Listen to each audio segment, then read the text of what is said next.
দুপুর বন্ধুরাই রান্না করছে আজকে রবিবার। এই যে টক ডাল করব। ডাল বসিয়ে সেদ্ধ হয়ে গেছে, গ্যাসটা বন্ধ করে দিলাম। এদিকে কড়াই বসিয়ে দিয়েছি, এবার তেল দিয়ে দেবো। এই তেল দিয়ে দিলাম সর্ষের তেল পরিমাণ মতন। এই দুটো লঙ্কা, শুকনো লঙ্কা ছিঁড়ে দিয়েছি, নেড়ে দিলাম।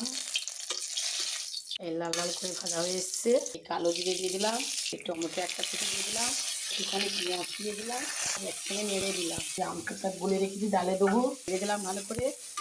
লবণ দিয়ে দিচ্ছি, ভালো করে নেড়ে দিলাম। প্রচণ্ড গরম পড়েছে তাই টক ডাল করছি বন্ধুরা। টমেটোগুলো গলে গেছে, সব একসঙ্গে এই ঢেলে দেবো। এই ঢেলে দিচ্ছি। এটাও গোলানো জল দিয়ে দিলাম আমচুরে, যে আমচুর দিয়ে রেখেছিলাম আগে থেকে দিয়ে দিলাম। এই কড়াই ঢেলে দিলাম, এই তেল দিয়ে দিলাম, তেলটা নেড়ে দিলাম ভালো করে। এই মাছগুলো দিয়ে দিলাম, দিয়ে দিলাম ভালো করে, নেড়ে দিলাম ভালো করে। আরেকবার নেড়ে দিলাম ভালো করে, নেড়ে দিলাম ভালো করে। যে আবার এক পাশ নেড়ে দিলাম, লাল লাল করে ভেজে নেবো। মাছ ভেজে তুলে নিচ্ছি, এক পাশ তুলে নিচ্ছি। এই তেল দিয়ে দিলাম,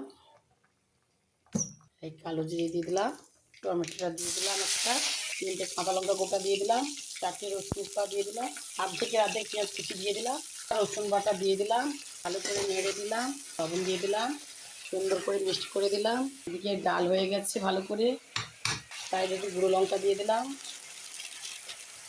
এই গুঁড়ো লঙ্কা দিয়ে দিলাম। এই ডাল হয়ে গেছে, এবার বন্ধ করে দেবো গ্যাস। নেড়ে দিলাম ভালো করে। এই সর্ষে আর পোস্ত বাটা আছে দিয়ে দেবো। এই হলুদ গুঁড়ো দিয়ে দিলাম, সব একসঙ্গে নেড়ে দিলাম। সর্ষে পোস্তটা দিয়ে দিলাম, এই নেড়ে দিলাম। একটু কাঁচা তেল ছড়িয়ে দিলাম, আবার নেড়ে দিলাম। মাছগুলোর সঙ্গে কষিয়ে নেবো। এই কষিয়ে নিচ্ছি ভালো করে মশলার সঙ্গে, একসঙ্গে মিক্স করে দিয়ে এই জল দিয়ে দিলাম, একটু জল দিয়ে দিলাম, ব্যাস সুন্দর করে নেড়ে দিলাম ভালো করে। এই চিংড়ি মাছের রান্না করেছি, এই ভাত, এই চিংড়ি মাছের তরকারি ভালো করে দেখালাম। এই হয়ে গেছে বন্ধুরা, মাছের তরকারি হয়ে গেল। শুভ দুপুর, ভালো থাকবে সুস্থ থাকবে এই বলে আর ভিডিও শেষ করছি।